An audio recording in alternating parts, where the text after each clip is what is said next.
In democracy, you have to agree that there'll be a moment you will win and there'll be a moment you will lose.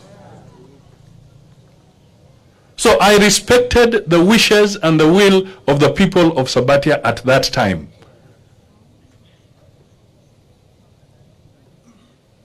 That is democracy.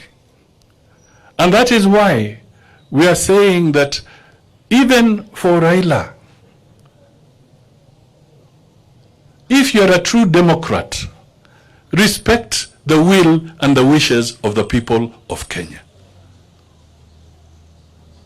You cannot all the time, every season, every election season, say that something has gone wrong. You had a chance, in fact the best chance of your career. Ukawa na deep state na kila mtu nyuma yako. Watu wakaamua, election imekwisha, ukaenda kwa Supreme Court.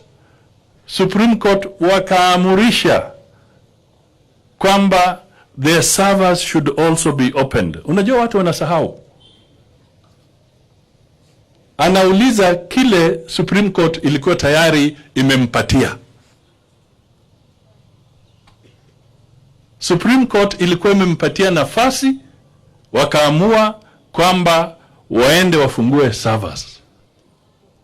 Registrar wa High Court wa Supreme Court akaenda na mawakili wa Raila na mawakili wa Kenya Kwanza, wakafungua hizo server, wakaangalia na wakagundua the results za zile sample walitoa. What was in the constituency was exactly what was in the server.